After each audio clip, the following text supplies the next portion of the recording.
లాంఛనవాదం అనే చెడ చదివి ధ్యానించడానికి కీర్తనలు 88 1-18 నా ప్రార్థన నీ సన్నిధిని చేరునుగాక, నా మొరకు చెవియొగ్గుము. కీర్తనలు 88:2. ప్రార్థనలో మనం కాచుకోవలసిన ఒకానొక వ్యతిరేకమైన విషయం లాంఛనవాదం, అనగా ఫార్మలిజం అనే చెడ. లాంఛనవాదాన్ని నిఘంటువు ఈ విధంగా నిర్వహిస్తుంది: ఒక విషయం లేదా దాని అర్థం కన్నా పైరూపం గురించి బలంగా నొక్కి చెప్పడం లేదా ఎక్కువగా చెప్పడం. విలియం బార్కే ప్రార్థనలో ఈ లాంఛనవాదాన్ని గురించి చెబుతూ అర్థం పర్థం లేకుండా నోటికొచ్చిన మాటల వినియోగం అని దాన్ని వర్ణించాడు.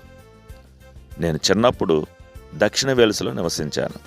నేను వెళ్ళిన పాఠశాలలో ప్రభువు నేర్పిన ప్రార్థనను వెల్ష్ భాషలో వల్లించాలి.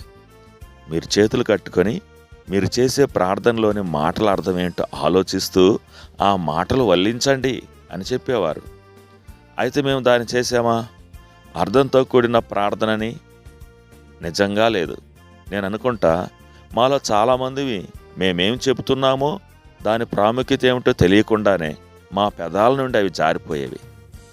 కొన్ని సంవత్సరాల క్రితం శ్రీలంకలోని కొలంబో పట్టణమందలి ఆంగ్లికన్ కేథడ్రల్ చర్చిలో ప్రార్థన అనే అంశం మీద ఒక ఉదయం మాట్లాడాను. ప్రసంగం చేస్తుండగా మధ్యలో ఒక అంశం లేవదీశాను.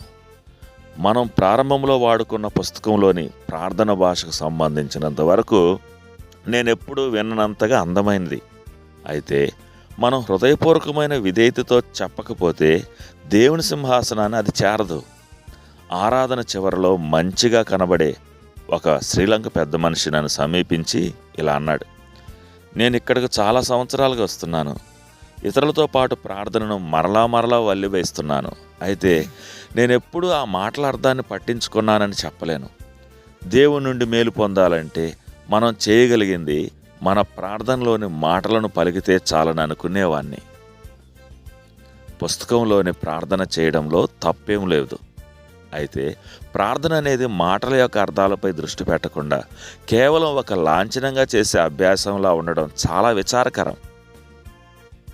ప్రార్థన: దేవా, మమ్ములను లాంఛనవాదం అనే చెడ నుండి కాపాడు. చాలా తరచుగా మేము మత సంబంధమైన మాటలు పదాలను అర్థం చేసుకోకుండా ఉపయోగిస్తున్నందుకు క్షమించండి. మా హృదయాలలో సత్యాన్ని మీరు కోరుకుంటున్నారు. మా ప్రార్థనా జీవితాలతో సహా ప్రతి విషయంలో యథార్థంగా ఉండునట్లుగా సహాయం చేయండి. యేసు నామములో ప్రార్థిస్తున్నాను తండ్రి, ఆమేన్.